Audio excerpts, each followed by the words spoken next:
మంచిది ప్రియులారా, కూడి వచ్చినటువంటి సంఘములకు సహోదరులకి సహోదరిమణులకి నా హృదయపూర్వక వందనాలు తెలియజేస్తున్నాను. ఈరోజు ఆదివారపు ఆరాధన కార్యక్రమం కనుక దేవుణ్ణి ఆరాధించడానికి మహిమపరచడానికి కూడి వచ్చినటువంటి సంఘములకు మరొకసారి నా హృదయపూర్వక వందనాలు తెలియజేస్తున్నాను. వాక్య భాగంలో ప్రవేశిద్దామండి. ఇప్పటివరకు కూడా దేవుడు మనందరికీ మంచి ఆరోగ్యాన్ని ఆయుష్నిచ్చి తన కృపలో మనల్ని బలపరుస్తూ స్థిరపరుస్తూ ఇప్పటికి కూడా మనం సజీవంగా నిలిపినటువంటి కన్నతండ్రి అయిన దేవునికి మన రక్షకుడైన యేసుక్రీస్తు ద్వారా మనందరం కూడా కృతజ్ఞతాస్తుతులు మనందరం చెల్లింపబద్దులై ఉన్నాం కనుక ప్రతి ఒక్కరు కూడా మీరందరూ మానక కృతజ్ఞతాస్తుతులు చెల్లిస్తున్నారని నేను విశ్వసిస్తున్నాను. నేనైతే చెల్లిస్తున్నాను, మరి మీరు చెల్లిస్తున్నారా లేదనేది మీరు ఒకసారి జ్ఞాపకం చేసుకోండి. కాబట్టి ఎప్పుడు కూడా మనం దేవుడు చేస్తున్నటువంటి మేలులకి మనం ఏం చేస్తూ ఉండాలి? కృతజ్ఞతాస్తుతులు అనేవి చెల్లించాలి. దేవుడు చేసినటువంటి మేలుని మనం లెక్క పెట్టవచ్చా మన జీవితాల్లో? కానీ మనం అర్పించేటువంటి కృతజ్ఞతాస్తుతులు అనేవి లెక్క పెట్టవచ్చు తెలుసా? చేతుల మీద ఏళ్ళ మీద లెక్క పెట్టవచ్చు అంటారు కదా పెద్దోళ్ళు. అవునా కదా? ఒకసారి జ్ఞాపకం చేసుకోండి. దేవుడు చేసిన మన జీవితాల్లో దేవుడు చేసినటువంటి మేలులు ఎక్కువ, లేకపోతే దేవుడికి మనం కృతజ్ఞతాస్తుతులు చెల్లించినవి ఎక్కువ? దేవుడు మనకి చేసిన మేలే ఎక్కువ. మనం దేవుడికి కృతజ్ఞతలు చెల్లించడం కన్నా కానీ, మనం కృతజ్ఞతాస్తుతులు చెల్లించకపోయినా కానీ దేవుడు ఏం చేస్తూ ఉన్నాడంటే మనకి ఆయుష్ని, ఆరోగ్యాన్ని, మంచి పిల్లలని, భార్యని ఇలా సుఖ సంతోషాలతో ఉన్నామంటే ఆయన కృపే. కాబట్టి మనందరం కూడా లెగుస్తున్నామన్నా కానీ, నడుస్తున్నామన్నా కానీ, మాట్లాడుతున్నామన్నా కానీ, ఒక పని చేసుకొని మన కుటుంబాన్ని మనం రక్షించుకుంటున్నామన్నా కానీ, పోషించుకుంటున్నామన్నా కానీ అది ఎవరి కృప అంటే దేవుడి కృపే. కాబట్టి ప్రతి ఒక్కరం కూడా మనందరం కూడా ఏం చేస్తూ ఉండాలంటే ఆయనకి ఎప్పటికప్పుడు మనం జ్ఞాపకం చేసుకుంటా ఉండాలి. మీ అందరికి కూడా చెప్పింది అది. రాత్రి గృహ దర్శనాలకు వచ్చినప్పుడు కూడా చాలా బాగా జరిగింది. అందరికీ సహకరించారు సహోదరులు కూడా. కాబట్టి ఇలా ఎప్పుడు వచ్చినా కానీ ప్రతి నెలలో మొదటి రోజు గృహ దర్శనార్థం వస్తున్నాం కాబట్టి ప్రతి ఒక్కరు సహకరిస్తున్నారు. కాబట్టి ప్రభు పక్షాన్ని మీ అందరికి కూడా నా హృదయపూర్వక వందనాలు తెలియజేస్తున్నాను.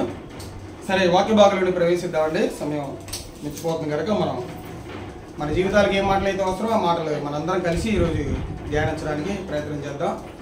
ఈరోజు మనం నేర్చుకోబోతున్నటువంటి అంశం ఏంటంటే ఆత్మ సంబంధులు అర్పించవలసిన బలులేవి, లేకపోతే క్రైస్తవులు. ఆత్మ సంబంధులకి ఇంకో పేరు ఏంటంటే క్రైస్తవులు అర్పించవలసినటువంటి బలులు ఏవి? ఈ బలులు అనేటువంటి మాట కొత్త నిబంధన కన్నా కానీ ఎక్కువగా ఎక్కడ మనకు కనబడిద్ది అంటే బైబిల్ గ్రంథంలో.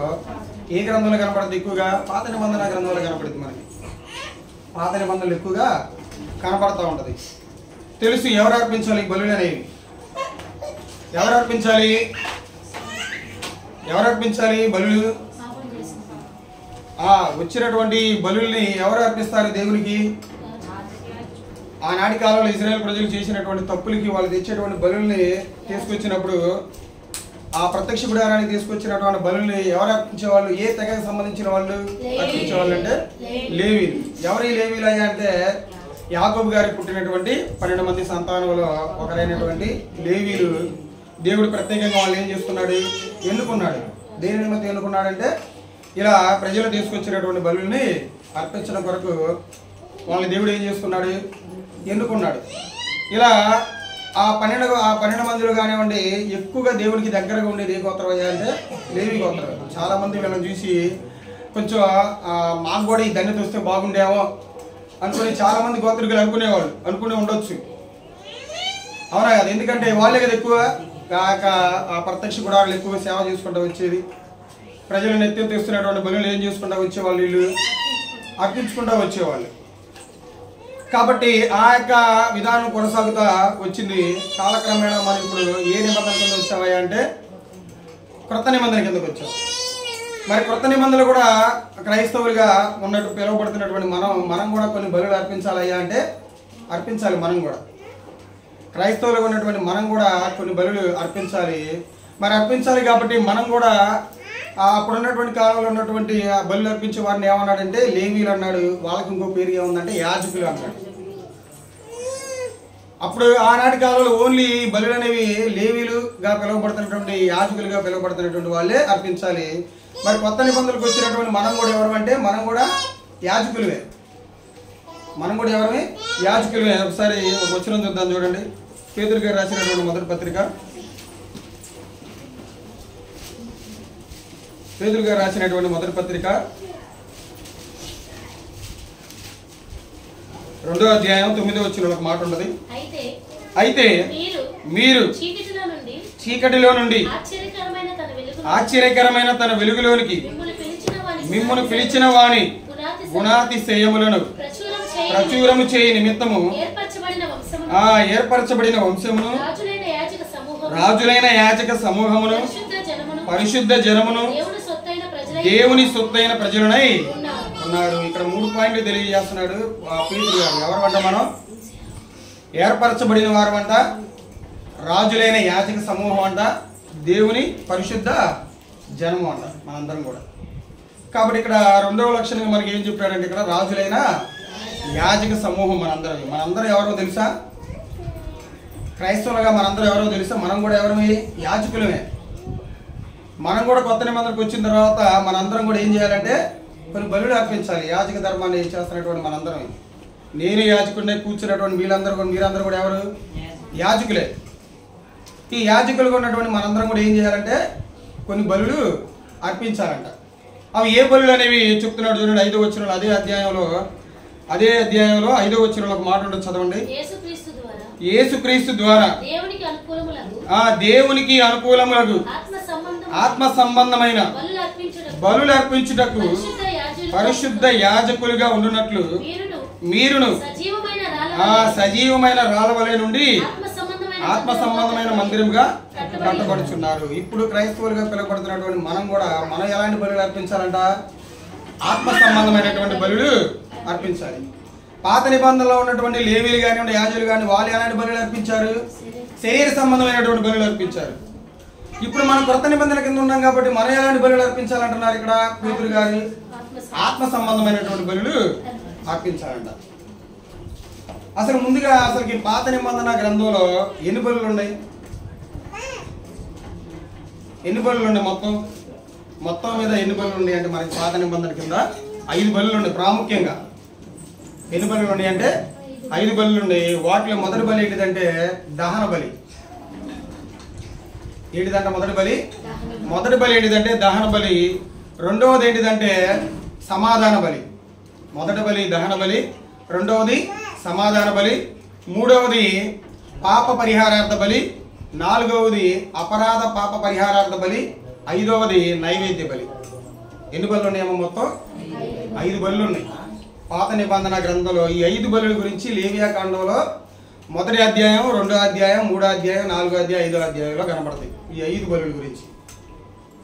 ఆనాటి కాలంలో లేవీలుగా పిలువబడుతున్నటువంటి యాజకులు అర్పించినటువంటి 5 బలులు మనకి ప్రాముఖ్యంగా లేవియా కాండంలో కనబడతాయి. లేవియా కాండం అంటేనే మొత్తం వాళ్ళ గురించి, వాళ్ళ విధుల గురించి, వాళ్ళు చేయవలసినటువంటి పనుల గురించి కూడా మొత్తం ఉంటుంది దాంట్లో. మొత్తం ఎన్ని బలులు అర్పించారు వాళ్ళు? 5 బలులు. గుర్తుపెట్టుకోండి, ఎప్పుడైనా మనకు అవసరం అయితే ఇలాంటి ఎవరైనా అడిగినప్పుడు కానీ చెప్పడానికి. ఏంటి దాంట్లో? మొదటి బలి దహన బలి, సమాధాన బలి, పాప పరిహారార్థ బలి, అపరాధ పాప పరిహారార్థ బలి, 5వది ఏంటిదంటే నైవేద్య బలి. ఇలా ఈ 5 బలులు మనం బైబిల్ గ్రంథంలో లేవియా కాండంలో చూస్తాం. వాటన్నిటి గురించి మనం చెప్పుకోవాల్సినంత అవసరం లేదు. కానీ ముందుగా మన ప్రాముఖ్యత ఏంటిదంటే మన సబ్జెక్ట్ ప్రకారం మనం ఆత్మ సంబంధం కనుక మనం అర్పించాల్సినటువంటి కొన్ని బలులు కూడా ఉన్నాయి. ఏంటి ఆ బలులు అనేది మనం ఇప్పుడు అందరం కలిసి ధ్యానిద్దాం. ఎందుకంటే క్రైస్తవుడిగా పిలువబడుతున్నటువంటి మనందరం కూడా ప్రాముఖ్యంగా కొన్ని బలులు అనేవి మనం అర్పించాలి. వాటిల్లో ప్రాముఖ్యంగా 5 బలుల గురించి మనందరం ధ్యానిద్దాం. చూద్దాం చూడండి. మొదటి బలి ఎలాంటి బలి అర్పించాలి? మొదటి బలి ఏంటిదంటే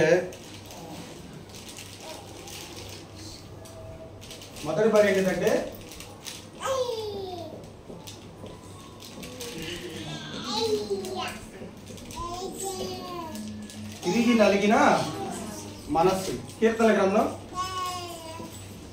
51వ అధ్యాయం 17వ వచనంలో ఒక మాట ఉండదు చూడండి. కీర్తనల గ్రంథం విరిగిన మనస్సే దేవునికి ఇష్టమైన బలులు. చూడండి, మంచి మాట ఉంటుంది, మంచి మాట చెప్పాడు. ఎవరంటే ఈ కీర్తన రాస్తుంది? దావీదు గారు. కీర్తనలకు రాసిన గ్రంథం ఎన్నోది? 51:17. అందరు తీసారమ్మా, చదవండి, ఇంకోసారి చదవండి. విరిగిన మనస్సే దేవునికి ఇష్టమైన బలులు, దేవా విరిగి నలిగిన హృదయమును నీవు అలక్ష్యము చేయవు.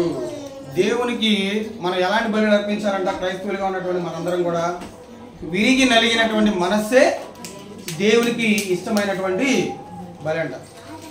ఎవరయ్యా ఈ కీర్తన రాస్తున్నారు అనేది ముందు మన కీర్తనలకి ముందు మన బ్యాక్గ్రౌండ్ తెలుసుకోవాలి. ఎవరు రాస్తున్నారు, ఎందుకు రాస్తున్నారు అనేది. ఎవరు రాస్తున్నారు ఈ కీర్తన? 51 కీర్తన అనగానే మనకి ఎవరి పేరు గుర్తుకు రావాలయ్యా అంటే ప్రాముఖ్యంగా దావీదు గారి గుర్తుకు రావాలి. దావీదు గారు బత్షెబా గారితో పాపం చేసినప్పుడు తెలిసి బ్యాక్గ్రౌండ్ మనందరికీ. దావీదు గారు బత్షెబా గారితో పాపం చేసినప్పుడు నాతాను ప్రవక్త వచ్చి హెచ్చరిస్తాడు, నువ్వు ఈ పాపం చేసావయ్యా అని చెప్పినప్పుడు నిజంగా ఆయన విరిగి నలిగిన మనసు ఆయనకి లేకపోతే ఏం చేసేవాడు? రాజు హోదాలో ఉండి ఆ నాతాను ప్రవక్తను ఏం చేసేవాడు? చంపేసేవాడు కన్ఫామ్గా. అలా చంపేసిన రాజు ఉన్నాడా? ప్రవక్తల్ని మన సహోదరులు చెప్పారు మా గృహంలో. ఎవరైనా ఆసారాజు ఏం చేశారంటే అక్కడ ఆయన చంపేయడం కానివ్వండి, బంధించడం కానివ్వండి, తన ప్రవక్తలు కానివ్వండి కొట్టడం కానివ్వండి ఇలాంటివి చేశాడు.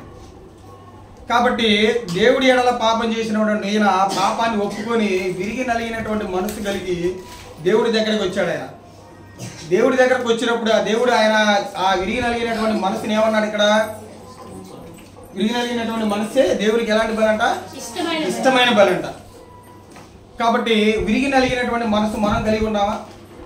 మనం కూడా తప్పులు చేయమా?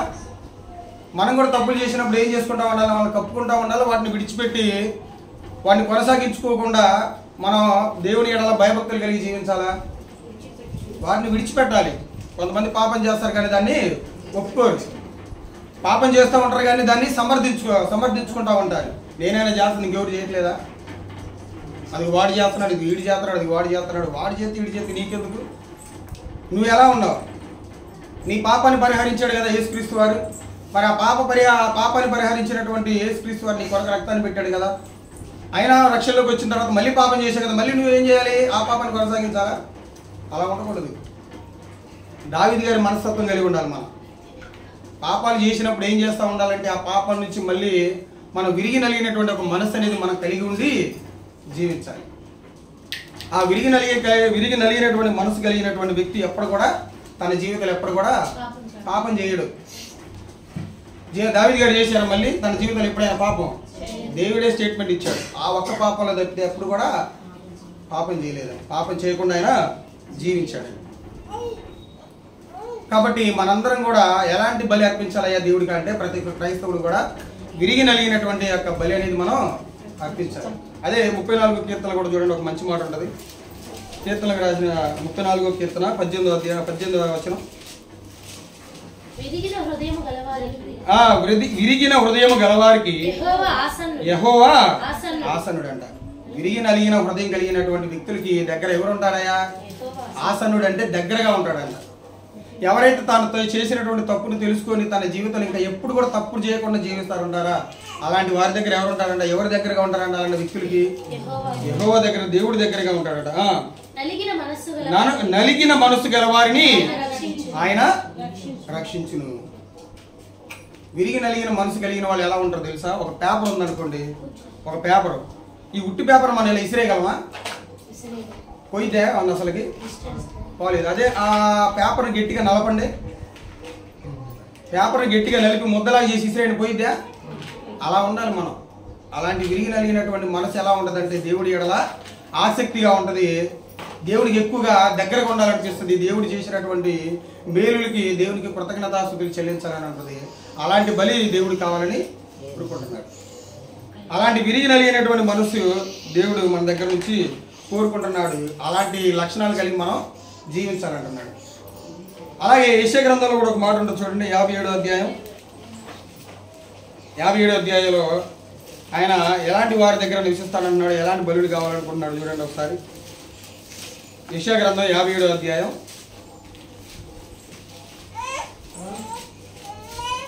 యెషయా గ్రంథం 57వ అధ్యాయం 15వ వచనంలో చివరి నుంచి, నలిగిన వారి ప్రాణమును పైన నుంచి అయినను వినయము గలవారి ప్రాణమును ఉజ్జీవింప చేయుటకును, నలిగిన వారి ప్రాణమును ఉజ్జీవింప చేయుటకును, వినయము గలవారి యొద్దను దీన మనసు గలవారి యొద్దను.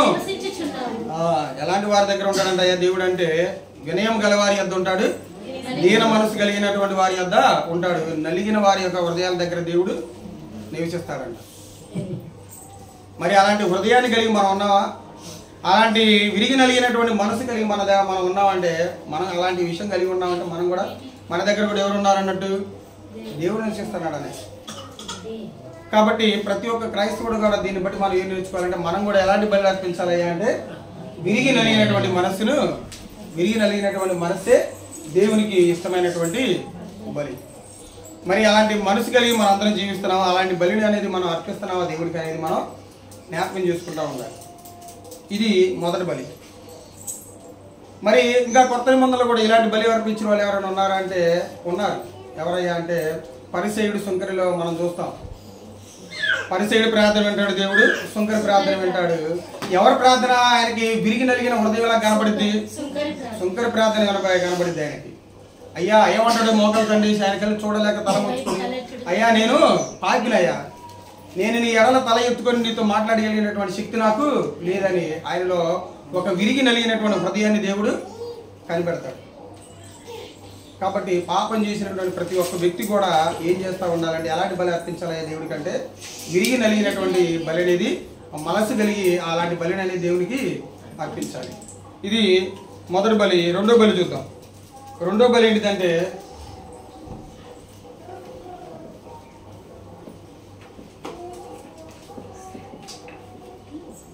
స్తుతి యాగము అనే బలి. హెబ్రీయులకు రాసిన పత్రిక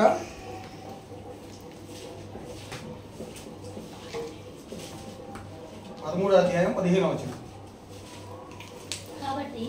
హెబ్రీయులకు రాసిన పత్రిక అందరూ తీయండమ్మా. 13వ అధ్యాయం 15వ వచనం. కాబట్టి ఆయన ద్వారా మనము దేవునికి ఎల్లప్పుడు స్తుతి యాగము చేయుదుము. మీకు మనందరం గమనించాల్సింది ఏంటంటే, ఇక్కడ బలి అన్నా కానీ యాగం అన్నా కానీ రెండు ఒకటే, రెండు పర్యాయపదాలు ఒకటే. నేను బలి అనేటువంటి పదానికి డిక్షనరీలో వెతికినప్పుడు బలి అనేటువంటి పదానికి యాగం అనేది కూడా అనొచ్చంట. బలిని ఏమనొచ్చు అంటే యాగం అని కూడా అనొచ్చండి. యాగం అయిపోయారు అంటారు. మన హైందవ సహోదరులు కొంతమంది యాగాలు చేస్తూ ఉంటారు. యాగాలు చేసినప్పుడు ముందు హోమగుండ వేస్తారు, కాలిపోతూ ఉంటుంది, బలి అర్పిస్తూ ఉంటారు అక్కడ. అలాగే ఈ యొక్క యాగం అన్నా కానీ ఈ బలి అన్నా కానీ ఏంటిది? రెండు ఒకటే. కాబట్టి ఎలాంటి బలి ఒక క్రైస్తవుడు అర్పించాలయ్యా అంటే, రెండవదిగా ఏ బలి అర్పించాలి? స్తుతి యాగం అనేటువంటి బలి అర్పించాలి. ఎప్పుడు అర్పించాలి? ఎల్లప్పుడూ అర్పించాలి. ఆయనకి మేలు జరిగినప్పుడు అర్పించాలి, మన జీవితాల్లో కీడు జరిగినప్పుడు కూడా దేవునికి అర్పించాలి. లాభం వచ్చినప్పుడు దేవునికి స్తుతి యాగం అర్పించాలి, కృతజ్ఞతాస్తుతులు అర్పించాలి. నష్టం వచ్చినప్పుడు కూడా దేవునికి కృతజ్ఞతాస్తుతి అనేది అర్పించాలి. మరి అలా ఉన్నామా మనం? మన జీవితంలో మేలులు జరిగినప్పుడు దేవునికి మనం ఏం చేస్తూ ఉంటాం అంటే కృతజ్ఞతలు చెల్లిస్తాం, స్తుతి యాగం చెల్లిస్తాం. కానీ కీడు జరిగినప్పుడు ఎలా ఉంటామంటే మనం చాలా విచారంగా ఉంటాం, చాలా బాధగా ఉంటాం, దేవుని జ్ఞాపకం చేసుకోము. దేవుణ్ణి తిట్టేటువంటి స్థాయిలో కూడా మనుషులు పడిపోతారు. కాబట్టి అలా ఉండకూడదు. ఎప్పుడు మనం ఎలా ఉండాలంటే, మన జీవితంలో మేలులు వచ్చినా కానీ, మేలులు జరిగినా కానీ, కీడు జరిగినా కానీ, లాభాలు వచ్చినా కానీ, నష్టాలు వచ్చినా కానీ, ఆరోగ్యం ఉన్నప్పుడు ఎలాగైతే మనం కృతజ్ఞతాస్తుతులు చెల్లిస్తామో, అనారోగ్యం ఉన్నప్పుడు కూడా దేవునికి ఏం చేయాలి? మనం కృతజ్ఞతాస్తుతులు అనేవి, స్తుతి యాగం అనేది మనం చేయాలి. స్తుతి యాగం అన్నా కానీ కృతజ్ఞతాస్తుతులు అన్నా కానీ రెండు ఒకటే. కాబట్టి ఇలాంటి బలిని దేవుడికి మనం అర్పించాలి. మరి అర్పించేటువంటి స్థాయిలో మనం ఉన్నామా? మేలు జరిగినప్పుడు అర్పిస్తున్నాం, కీడు జరిగినప్పుడు కూడా మన దేవుడిని జ్ఞాపకం చేసుకున్నామా? మన స్తుతి యాగం అనేది దేవునికి అర్పిస్తున్నామా? ఎందుకంటే క్రైస్తవులుగా పిలువబడుతున్నటువంటి మనందరికి కూడా మన జీవితంలో శ్రమలు అనేవి కామన్గా వచ్చినప్పుడు మనం ఏం చేస్తూ ఉంటామంటే దేవుడిని నిందించే స్థాయిలోకి పోతాం. దేవుని మీద ఆ విశ్వాసం కోల్పోయి అనుమానం పడేటువంటి స్థాయిలో కూడా మనం పడిపోయేటువంటి అవకాశం ఉంది. కాబట్టి క్రైస్తవుడు అయినందుకు ఇంకా ఉంటుంది. యోహాను సువార్తలో ఏముంటుందంటే, క్రైస్తవుడు అయినందుకు శ్రమ అనుభవించాలి. అదే 12వ వచనం, అదే ఎఫెసీయుల పత్రిక 12వ వచనంలో ఒక మాట ఉంటుంది చూడండి. అదే అధ్యాయం 13వ అధ్యాయం 12వ వచనం ఒక మాట ఉంటుంది.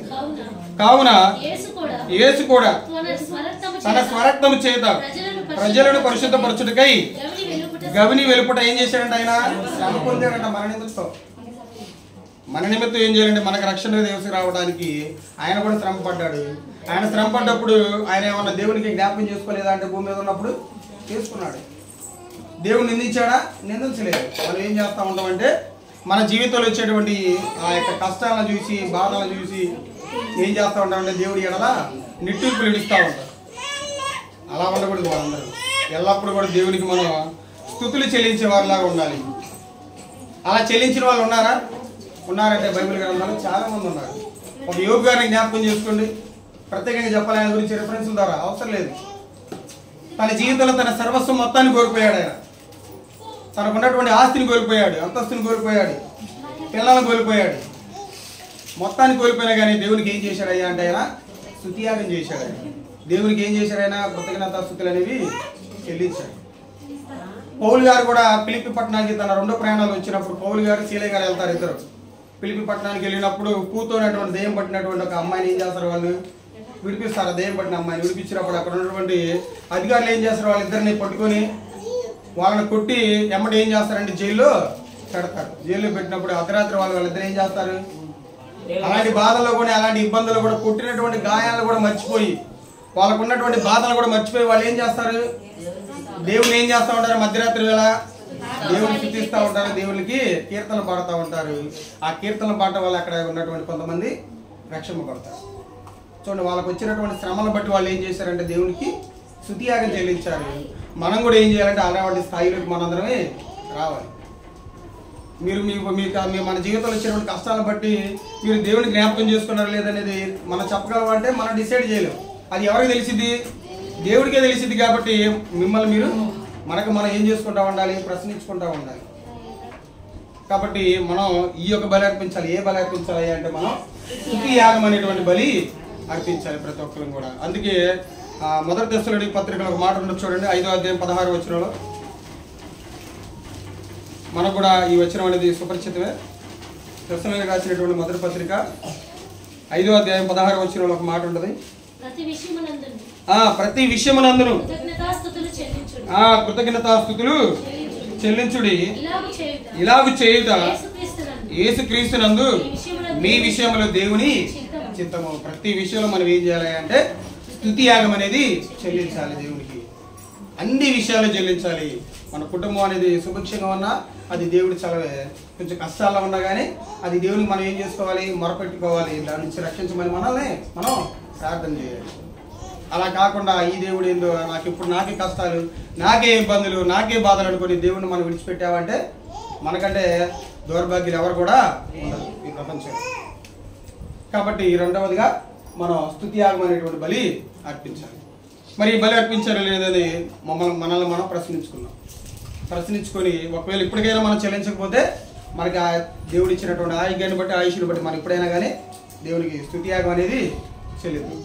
తర్వాత ఇక 3వ బలి చూద్దాం. చూడండి, 3వ బలి ఏంటిదంటే రాసుకోండి, సజీవ యాగం అనే బలి.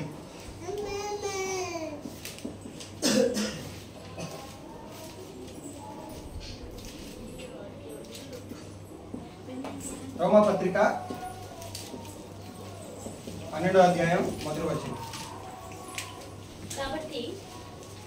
రోమిలికి రాసినటువంటి పత్రిక 12వ అధ్యాయం. కాబట్టి సహోదరులారా పరిశుద్ధమును దేవునికి అనుకూలమునైన సజీవ యాగముగా మీ శరీరములను ఆయనకు సమర్పించుకొనుడని దేవుని వాత్సల్యమును బట్టి మిమ్మల్ని బతిమాలుచున్నాను. ఇటు సేవ మీకు యుక్తమైనది. 3వ బలి ఏంటిదయ్యా అంటే ఏంటిది? 3వ బలి సజీవ యాగమును అనే బలి. సజీవ యాగముగా మనం ఏం చేయాలంటే మన యొక్క శరీరాన్ని దేవునికి అర్పించాలి.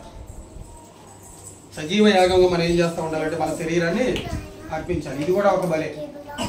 మరి మన శరీరాన్ని దేవునికి బలిగా అర్పించామా? మన జీవితంలో వస్తున్నటువంటి కోరికలను మనం బలిగా అర్పించామా దేవునికి? ఇంకా ఆ యొక్క చెడు కోరికలను బట్టి మనం ఇంకా ఈ యొక్క లోకంలో కొనసాగుతానే ఉన్నామా? ఎందుకంటే ఈ లోకంలో కనబడుతున్న అన్ని కూడా మనల్ని దేవుడి నుంచి దూరం చేసేటువంటి ఆశలే. కాబట్టి ఆ ఆశలు నువ్వు గెలిచేటువంటి స్థితిలో ఉన్నావు నువ్వు, లేకపోతే దాన్ని కంటిన్యూ చేసుకుంటూ నీకు జీవితాన్ని కొనసాగించేటువంటి స్థితిలో ఉన్నావు. ఇంకా నీ జీవితంలో వచ్చేటువంటి ఆ యొక్క చెడు కోరికలు కానివ్వండి, చెడు తలంపులు కానివ్వండి, చెడు ఉద్దేశాలు కానివ్వండి, నువ్వు మానుకోకుండా ఇంకా కొనసాగించుకుంటూ వచ్చావనుకో, నువ్వు దేవునికి నీ శరీరాన్ని సజీవ యాగంగా ఇవ్వలేదు. ఏంటి మన శరీరంలో ఉన్నటువంటి మన కళ్ళ ద్వారా మనం ఏం చేయగలుగుతున్నాం? మంచిగా చూడగలుగుతున్నావా? మన చెవుల ద్వారా ఏం వింటున్నావు? మంచిగా వినగలుగుతున్నావా? లేకపోతే దురద చెవులు కలిగి ఉన్నాం మనం? అనవసరమైనటువంటి మాటలను ఈ చెవుల ద్వారా మనం వింటున్నావా? మన నోటిని ఎలా మన నోటిని ఎలా వాడుకుంటున్నాం? దేవునికి అనుకూలంగానే మనం మాట్లాడుతున్నాం అనేది కూడా మనం జ్ఞాపకం చేసుకోవాలి. కాబట్టి అదే మన అవయవాలను ఎలా ఉపయోగించుకోమన్నాడో చూడండి. ఒకసారి ఒక మాట ఉంటుంది, కొరింథీయులకు రాసినటువంటి మొదటి పత్రికలో ఒక మాట ఉంటుంది చూడండి. కొరింథీయులకు రాసినటువంటి మొదటి పత్రిక 12వ అధ్యాయం 18వ వచనంలో, 12:18. అయితే దేవుడు అవయములలో ప్రతి దానిని తన చిత్త ప్రకారము శరీరములో ఉంచెను. తన చిత్త ప్రకారం తన చిత్తాన్ని నెరవేర్చేటువంటి విధంగా దేవుడు ఏం చేశాడంటే మన శరీరానికి అమర్చాడంట. మరి ఆయన చిత్తాన్ని మనం నెరవేరుస్తున్నామా? ఈ చేతుల ద్వారా, ఈ కళ్ళ ద్వారా, ఈ చెవుల ద్వారా, ఈ నోటి ద్వారా, ఈ కాళ్ళ ద్వారా దేవుడు మన శరీరంలో అమర్చాడు. కాబట్టి ఆయన చిత్తాన్ని నెరవేర్చాలని దేవుడు పెట్టాడు. కాబట్టి మరి ఆయన చిత్తాన్ని నెరవేర్చేటువంటి ఆ శరీరంలో ఉన్నటువంటి భాగాలు మనం ఉపయోగిస్తున్నాం అనేది మిమ్మల్ని మీరు ప్రశ్నించుకోండి. ఎప్పుడైనా కానీ నేను సజీవ యాగంగా నా శరీరంలో ఈ అవయవాన్ని దేవుడికి ఇచ్చాను, ఈ అవయవాన్ని నేను దేవునికి సమర్పించుకున్నాను, ఈ అవయవాన్ని నేను దేవునికి బలిగా ఇచ్చాను అనేటువంటి వారు ఎవరైనా ఉన్నావా? దేవుడు అదే కావాలని కోరుకున్నాడు. ఎలాంటి శరీరానికి దేవుడు కోరుకున్నాడంటే సజీవ యాగంగా దేవునికి మన శరీరాన్ని అర్పించాలి మనం. కానీ మనం దేనికి ఉపయోగిస్తున్నామో తెలుసా? మన శరీరంలో ఉన్నటువంటి అవయవాల్ని ఎలా ఉపయోగిస్తున్నాం మనం చూడండి ఒకసారి. ఏమున్నాయంట మన అవయవాల్లో? కొలస్సీలకు రాసినటువంటి పత్రిక 3వ అధ్యాయం, కొలస్సీలకు రాసినటువంటి పత్రిక 3వ అధ్యాయం 5వ వచనంలో ఒక మాట ఉన్నది. 3వ అధ్యాయం 5వ వచనం. కావున భూమి మీద ఉన్న మీ అవయవములను అనగా జారత్వమును, అపవిత్రతను, కామాతురతను, దురాశను, విగ్రహారాధనైన ధనాపేక్షను చంపివేయుడి. ఇవన్నీ అవయవాలు మనకి. చదివారు జాగ్రత్తగా వచ్చినాడు మీరు. ఏమన్నాడు? కావున భూమి మీద ఉన్న మీ అవయవములను అనగా జారత్వం అనేది అవయవమా? లేకపోతే అవయవం ద్వారా జరిగించేటువంటి పని? అవయవాల ద్వారా జరిగించేటువంటి పని. ఇలా జరిగిస్తే మన శరీరాన్ని దేవునికి సజీవ యాగంగా మనం ఇవ్వలేదు. ఇంకేమన్నాడు? అపవిత్రతను ఇంకా మన శరీరంలో అవయవాల ద్వారా మనం కొనసాగిస్తున్నావా? ఇస్తే మనం అలా దేవుని సజీవ యాగంగా మన శరీరాన్ని అర్పించలేదు. ఇంకేమన్నాడు చూడండి, ఎన్ని లక్షణాలు చెప్పాడు. కామాతురత అన్నాడు, దురాశకు ఉపయోగించే వాళ్ళు మన శరీరంలో ఉన్నటువంటి అవయవాలని, విగ్రహారాధన అయినటువంటి ధనాపేక్షను కూడా మనం మన శరీరంలో ఉన్నటువంటి వాటిని ఉపయోగిస్తానే ఉన్నాం. కాబట్టి ఇలాంటి లక్షణాలు కలిగి ఉంటే మనం మన శరీరాన్ని సజీవ యాగమైనటువంటి బలిని దేవుడికి మనం ఇంకా ఇవ్వలేదని. ఎప్పుడు కూడా మన శరీరం ద్వారా మన పనులు చేసుకుంటూ, మన కుటుంబాన్ని రక్షించుకుంటూ, మన కుటుంబాన్ని పోషించుకుంటూ, మన గురించి ఆలోచించుకుంటూ దేవుని పనులు మనం ఏం చేసుకుంటూ వస్తున్నాం అంటే దేవునికి అర్పించకుండా, దేవునికి వాడకుండా మన అవయవాల్ని మనమే పాడు చేసుకుంటా ఉన్నాం. మనమే దేవునికి మన అవయవాల ద్వారా వచ్చేటువంటి నీరసత్వాన్ని బట్టి, అలసత్వాన్ని బట్టి మనం ఏం చేసుకున్నామంటే దూరం అయిపోతున్నాం దేవుడి పనికి. తన చిత్త ప్రకారంగా అవయవాలను దేవుడు పెడితే మన ఇష్ట ప్రకారంగా ఏం చేసుకున్నాం? మనం వాటిని ఉపయోగించుకుంటున్నాం. మరి దేవుడి చిత్త ప్రకారంగా మన అవయవాలు ఎవరైనా ఉపయోగిస్తున్నారా? వాళ్ళు ధన్యులు. వాళ్ళకంటే శ్రేష్ఠులు మనలో ఉన్న వాళ్ళు ఎవరైనా ఉంటే వాళ్ళకన్నా శ్రేష్ఠులు ఎవరు కూడా లేరు. లేకపోతే వీటికి ఉపయోగిస్తున్నాం మనం. కొలస్సీ పత్రికలో 3వ అధ్యాయం 5వ వచనంలో వాటికి ఏమైనా ఉపయోగిస్తున్నాం మనం? జాగ్రత్త పడాలి. జాగ్రత్త పడాలి. ఈరోజు దేవుడు మనతో మాట్లాడుతున్నాడు కాబట్టి ఈ వచనం ద్వారా మనం ఏం చేస్తూ ఉండాలంటే మన శరీరాన్ని దేవుడి చిత్త ప్రకారంగా వాడుకోవాలి. తన శరీరాన్ని సజీవ యాగంగా బలి చేసినటువంటి వారు బైబిల్ గ్రంథాలు ఉన్నారంటే చాలా మంది ఉన్నారు. యోసేపు గారిని చూసుకోండి, ఈజిప్ట్ రాణి వచ్చింది. అంత అందంగా ఉంటారో తెలుసా వాళ్ళు? చాలా అందంగా ఉంటారు. ప్రపంచంలో అప్పుడు ఉన్నటువంటి అందగత్తల్లో ఆ ఒకటే. అలాంటి ఆవిడ వచ్చి నాతో శయనించమని ఉన్నప్పుడు ఆయన ఏమని ఉంటాడో తెలుసా? నా శరీరాన్ని దేవునికి సజీవ యాగంగా నేను బలి చేశానమ్మా, నేను ఎలా చేయగలను నీతో అలాంటి తప్పుడు పని అని తన శరీరానికి ఏం చేసుకున్నాడు? ఆయన సజీవ యాగంగా దేవుడికి బలి అర్పించాడు. ఆయన బలి అర్పించినటువంటి ఆయనలో ఎలాంటి కోరికలు ఏమైనా ఉంటాయా అంటే ఉండవు. కాబట్టి మనం కూడా ఇలాంటి బలి అనేది దేవుడికి మనం అర్పించుకుంటూ రావాలి. ఎలాంటి బలి? సజీవ యాగం అనేటువంటి బలి. శరీరాన్ని దేవునికి తన చిత్త ప్రకారంగా వాడుకునేటువంటి వారిగా మనందరమే ఉండాలి. కానీ దేవునికి నచ్చినటువంటి లక్షణాల ద్వారా మన లక్షణాలని పాటిస్తూ మన శరీరంలో ఉన్నటువంటి అవయవాల ద్వారా ఆ పనులు చేస్తూ దేవునికి దూరమైనటువంటి స్థితిలో మనందరం కూడా రాకూడదని నా మనవి. నన్ను నేను కూడా హెచ్చరించుకున్నాను. కాబట్టి మనందరం కూడా బ్రతుకున్నంతకాలం దేవునికి మన శరీరాలని సజీవ యాగంగా చేసుకుంటూ మన భక్తి జీవితాన్ని మనం ముందుకు తీసుకెళ్దాం. ఇదేంటిదంటే 3వ బలి. ఇప్పుడు ఎన్ని బలులు నేర్చుకున్నాం? మనందరం 3 బలులు నేర్చుకున్నాం. మొదటిది ఏంటిది? విరిగినటువంటి మనస్సు, అదే దేవునికి ఇష్టమైన బలి. 2వ బలి ఏంటిది? స్తుతి యాగం అనేటువంటి బలి. ప్రతి ఒక్క విషయంలో దేవునికి జ్ఞాపకం చేసుకుంటా ఉండాలి. 3వ బలి ఏంటిదంటే సజీవ యాగం అనేటువంటి బలి. ఈ మూడిట్లో మనం ఏమైనా ఇవ్వలేదా, ఏదైనా ఇవ్వలేదా అంటే మనం ఇప్పటికైనా ఇచ్చి దేవునికి మనం జాగ్రత్త పడదాం, దేవుడి ఎడల. ఇంకా 4వ బలి చూద్దాం. చూడండి ఒకసారి. 4వ బలి. 4వ బలి ఏంటిదంటే ఉపకార ధర్మం అనే బలి. రాసుకోండి.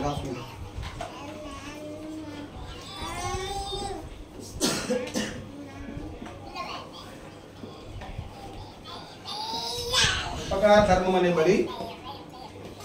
హెబ్రీయులకు రాసిన పత్రిక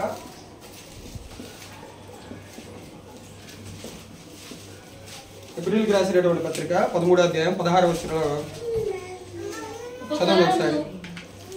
ఉపకారమును ధర్మమును చేయ మరచిపోకుడి, అట్టి యాగములు దేవునికి ఇష్టమైనవి. ఉపకారం అనేటువంటి బలిని మనం ఇవ్వాలంట దేవునికి. అలాంటి బలి అనేది ఏంటిదంటే, ఎలాంటి బలి అంటే అతనికి దేవునికి ఇష్టమైన బలి ఏదైనా ఉందంటే ఉపకారం అనేటువంటి బలి అంట. ఉపకారం అంటే ఇతరులకు మేలు చేసేటువంటి స్థితి కలిగి ఉంటాం, అలాంటి స్వభావం కలిగి ఉంటాం, అలాంటి లక్షణం కలిగి ఉంటాం. మనందరం క్రైస్తవులుగా పిలువబడుతున్నాం కాబట్టి మన జీవితంలో మనం ఏం చేసుకుంటూ రావాలంటే ఇతరులకి సాధ్యమైనంత వరకు మనం మేలులు చేస్తూనే రావాలి, కానీ సహాయం చేసుకుంటూనే రావాలి, కానీ వెన్నంటే ఉండి మంచి మాటలు చెప్పుకుంటూ రావాలే కానీ ఇతరులకి కీడు చేసేటువంటి స్థాయిలో కూడా మనం వెళ్ళకూడదు. ఇతరులకు కీడు చేసేటువంటి ఆ లక్షణం మనం కలిగి ఉన్నామంటే నువ్వు ఉపకారం అనేటువంటి బలిని దేవునికి ఇవ్వలేదు. కాబట్టి చాలామంది కూడా చూడండి, ఇప్పుడు వాళ్ళ జీవితంలో మేలులు చేయకుండా ఇతరులకి కీడు చేసి ఆ కీడులో పడిపోయిన వాళ్ళనే మన కళ్ళారా మనం చూస్తూనే ఉన్నాం. ఇతరులకు కూడా మనం ఎప్పుడు ఏం చేసుకుంటూ రావాలంటే మేలు చేసుకుంటూ రావాలి. అది మనలో సంఘంలో ఉన్నటువంటి సంఘస్థులకైనా కానీ బయట ఉన్నటువంటి ఇతరులు ఉంటారు కదా అనిలు, వాళ్ళకైనా కానీ మనం ఏం చేసుకుంటూ రావాలంటే మేలు చేసుకుంటానే రావాలి. మన స్వలాభం కోసం, మన లాభం కోసం, మన కోరికలు నెరవేర్చుకోవడానికి, మన ఉద్దేశాలు నెరవేర్చుకోవడానికి ఇతరులకు మనం హాని కలిగించే వారిలాగా మనం ఉన్నామనుకో, అది దేవునికి ఉపకారం అనేటువంటి బలిని మనం మర్చిపోయాము. సాధ్యమైనంత వరకు మనం ఏం చేస్తూ ఉండాలంటే దేవునికి మేలు చేసుకుంటూ ఉండాలి. దేవుని ఎడల ఇతరులకి మనం మేలు చేసుకుంటూనే రావాలి. ఇలా ఇతరులకి సంఘం గురించి మాట్లాడుకునేటప్పుడు సంఘంలో బాధపడేటువంటి వ్యక్తులకి సహాయం చేసిన వ్యక్తులు సంఘంలో ఉన్నారా అంటే ఉన్నారు. అపోస్తల కార్యాలు అంత్యోక సంఘం అనేది ఏర్పడుతున్నప్పుడు ఆ అంత్యోక సంఘంలో ఉన్నటువంటి ఒక ప్రవక్త ఎవరంటే అగబు అనేటువంటి ప్రవక్త ఆయన ఒక ఆయన ఉంటాడు. ఆయన ఏం చేస్తారంటే యెరూషలేములో యూదయాల కరువు రాబోతుంది అంటాడు.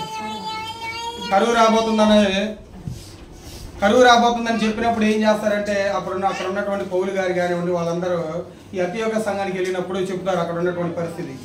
మన సహోదరులు ఉన్నారు అక్కడ, మన సహోదరులకి కరువు రాబోతుంది కాబట్టి మనం సహాయం చేయాలి, వాళ్ళకి మనం మేలు చేయాలి అనుకున్నప్పుడు మీరు 3 పూటలు తింటారా, మన సహోదరుల కోసం 2 పూటలు తినండి.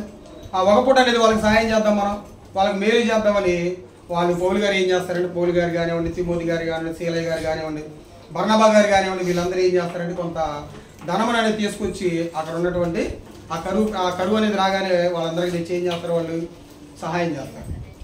అదే కదా మేలు చేయడం అంటే సహోదరులకి. ఎవరైనా కనపడుతున్నారండి ఇప్పుడు అసలుకి సహాయం చేసేవాళ్ళు కానీ మేలు చేసేవాళ్ళు కానీ?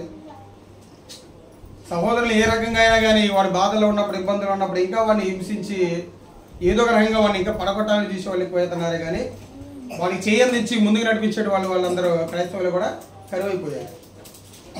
కాబట్టి మొదటి శతాబ్దం క్రైస్తవం మనకు నేర్పిస్తుంది అదే. నీ సహోదరులు ఏమిలో ఉన్నాడో వాళ్ళకి మేలు చేయాలి, ఏదైనా ఇబ్బందులు ఉన్నాడో వాళ్ళకి సహాయం చేయాలి.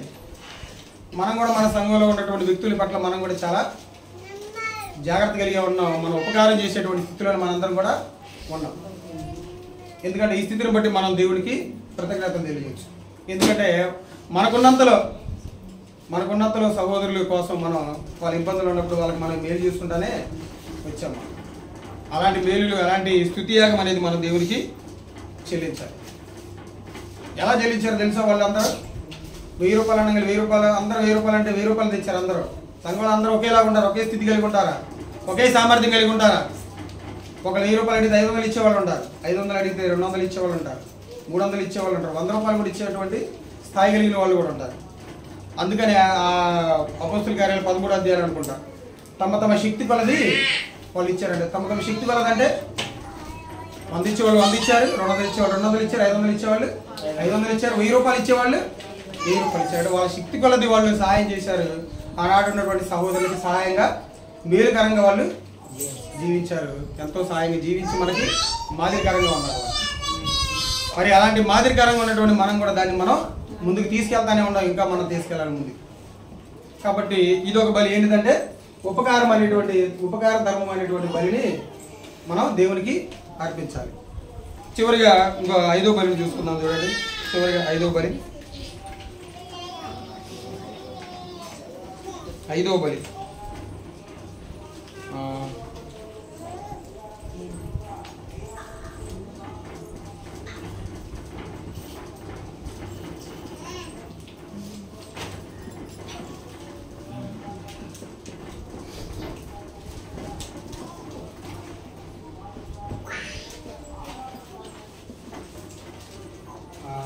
ఇది కూడా చూడండి ఒకసారి. ఫిలిప్పీయులకు రాసిన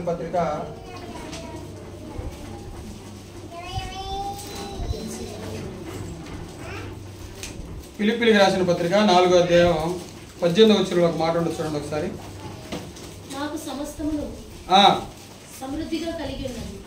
మీరు పంపిన వస్తువులు ఎపఫ్రోదితు వలన పుచ్చుకొని ఏమీ తక్కువ లేకుండా ఉన్నాను. అవి మనోహరమైన సువాసనయు దేవునికి ప్రీతికరమును ఇష్టమునైన యాగమునై ఉన్నవి. అంటే దేవునికి మనోహరమైనవి, ప్రీతికరమైనటువంటి బలిని అర్పించాలి. అంటే సంఘానికి మనం ఇచ్చేవారిలాగా ఉండాలి. సంఘానికి కానివ్వండి, సంఘ సేవకుడికి కానివ్వండి, నాకు కాదు, నాకేమో నేను అడగట్లేదు, కానీ సంఘానికి మనం సహాయం చేసేవారిలాగా ఉండాలి. సంఘంలో ఉన్నటువంటి లోటులకి మనం సహాయం చేసేవారిలాగా ఉండాలి. అవునా కదా? ఎందుకంటే మనకి ఇప్పటికీ ఆల్రెడీ మనకి చర్చి లేదు. మనం భాగాలనుకొని నెల 1000 రూపాయలు ఇచ్చుకుంటూ వస్తున్నాం. అవి ఆగిపోయింది. తెలుసా మీ అందరికీ? తెలిసేది ఏముంది? మనందరికి మనమే ఇచ్చేది, మనకి తెలియకపోవడం ఏముంది? చాలా నెలల నుంచి ఆగిపోయినాయి అనుకుంటా. ఎవరైనా గుర్తుందా? మర్చిపోయారు దాన్ని కూడా. ఈ యొక్క జీవన సంబంధమైనటువంటి ఆ యొక్క వలయంలో పడిపోయి మనం ఏం చేస్తామంటే దేవుని పనిని మనం నిర్లక్ష్య పెట్టామనుకుంటున్నాను నేనైతే. ఎందుకంటే మనకి ప్రాపర్గా ఒక చర్చి లేదు. అక్కడ 2 చర్చిలు ఆగిపోయి ఉన్నాయి. పేటలో ఒకటి ఉంది, ములకలూరులో ఒకటి ఉంది. పేటలో దానికి సగం డబ్బులు కట్టా, ములకలూరు దానికి సగం డబ్బులు కట్టా, నర్సరాపేటలో ఉన్నదానికి 1/4% మనం చేసింది పని. ఇంకా చాలా 30% పని చేయాల్సి ఉంది. కాబట్టి ఈ పనులన్నీ జరగాలంటే మనం ఏం చేయాలంటే దేవుని సంఘానికి మనం ఏం చేసుకుంటూ ఉండాలి? సహాయాన్ని అర్పించుకుంటూ ఉండాలి, సహాయం చేస్తూ రావాలి. కాబట్టి ఇది కూడా మనం అలాంటిది అనేది దేవునికి ప్రీతికరమైనటువంటి బలంట. దేవుని సంఘాలకి అవసరమైనటువంటి అవసరాలను తీర్చేటువంటి బాధ్యత మనకు ఉందా లేదా? ఎందుకంటే ఒక క్రైస్తవుడు ముందుగా ఎవరికి ప్రాధాన్యత ఇవ్వాలంటే ఇచ్చే వాటిలో దేవునికే ప్రాధాన్యత ఇవ్వాలి. తర్వాత మనకి ముందు దేవునికి ప్రాధాన్యత ఇవ్వాలి, తర్వాత మనకి ప్రాధాన్యత ఇచ్చుకోవాలి. కానీ ఇప్పుడు రివర్స్ అయింది. ఏంటి? మనం ఏం చేస్తున్నాం? ముందుగా ముందు మనకు ప్రాధాన్యత ఇచ్చుకుంటున్నాం, తర్వాత దేవునికి ఇస్తాం. చూడండి ఎంతవరకు న్యాయం అది, గమనించండి అందరూ. కాబట్టి ఈ విషయంలో మనం వెనకబడి ఉన్నామని నేను అనుకుంటున్నాను. మరి కాబట్టి దేవుని మందిరానికి మనం ఇచ్చేటువంటి వాటిలో మనం కూడా ఎప్పుడు కూడా వెనుదిరగకుండా ఉండాలి. నేను కూడా ఆగిపోయింది, నాది కూడా నేను వేయటం కూడా ఆగిపోయింది, నాది కూడా లోపమే. కాబట్టి మనం అలా అనకూడదు. మనందరం కలిసికట్టుగా ఉన్నాం కాబట్టి, ఒకే నిర్ణయంతో ఉన్నాం కాబట్టి, ఒకే ఏకతాత్పర్యంతో ఏక మనసుతో మనందరం కలిగి ఉన్నాం కాబట్టి మనం ఈ విషయంలో కొంచెం వెనకబడి ఉన్నామని నేను అనుకుంటున్నాను. కాబట్టి దాన్ని ఇప్పటి నుంచి అయినా కానీ మనం పునరుద్ధరించుకుంటే అది. ఎందుకంటే మనకు చాలా సమస్యలు ఉన్నాయి, ప్రతి ఒక్క కుటుంబంలో అనేక రకాలైనటువంటి సమస్యలతో మనం ఇబ్బంది పడుతున్నాం. అయినా కానీ ఆ సమస్యలే, దేవుడి పని. ఎందుకంటే రెండు దాన్ని మనం బ్యాలెన్స్ చేసుకుంటా రావాలి. కాబట్టి ఈ విషయాన్ని మనందరూ సహోదరులందరూ జ్ఞాపకం పెట్టుకొని దేవునికి మనం దేవుని యొక్క పనికి, దేవుని యొక్క పరిచర్యకు మనం ఇచ్చేటువంటి వాటిలో మనం అందరం ముందుందాం. ఎందుకంటే మన ముందు చాలా పెద్ద పెద్ద ప్రాజెక్టులు ఉన్నాయి. ఆ రెండు ప్రాజెక్టులు మనందరం కంప్లీట్ చేయాలి. కంప్లీట్ చేసినప్పుడే అది దేవునికి చాలా ప్రీతికరంగా, చాలా మనోహరంగా కనపడుతుందని నా ఉద్దేశం. కాబట్టి వీటి విషయంలో మనందరం కూడా ఆసక్తి కలిగి, ఆపేక్ష కలిగి దేవుడికి ఇచ్చే వాటిలో మనందరం కూడా వెనుదిరగకుండా ముందుండాలని మనస్ఫూర్తిగా మీ అందరికీ తెలియజేస్తున్నాను. అర్థమైందా? సరే, ఇప్పటివరకు మనం ఎన్ని బలులు చూసాం? మొత్తం మీద పాత నిబంధనలు ఒక 5 చూసాం. అంటే ఇంకా చాలా బలులు ఉన్నాయి. వాటిలో ప్రాముఖ్యమైనటువంటి ఒక 5 బలులు చూసాము. ఏంటి అయ్యా అంటే, కలిగినటువంటి మనసు అనేటువంటి బలి మనం కలిగి ఉండాలి. అలాగే స్తుతి యాగం అనేటువంటి బలి మనం కలిగి ఉండాలి. అలాగే సజీవ యాగం అనేటువంటి బలి మన దేవుడికి అర్పించాలి. అలాగే ఉపకార ధర్మం అనేటువంటి బలి దేవునికి మనం ఇవ్వాలి. అలాగే దేవునికి మనోహరమైన ప్రీతికరమైనటువంటి బలి అంటే సంఘానికి మనం సహాయం చేసే విషయంలో మనం ముందుండాలి. కాబట్టి ఈ విషయాల్లో ఇలాంటి విషయాల్లో మనం బలి అర్పించుకుంటూ దేవునికి మేలుకరంగా, మన కుటుంబాలకు ఆశీర్వాదకరంగా మనందరం జీవించాలి. కాబట్టి ఒక హెచ్చరిక మాట చూసుకొని మనం ముగించుకుందామండి. ఎఫెసీయులకు రాసిన పత్రిక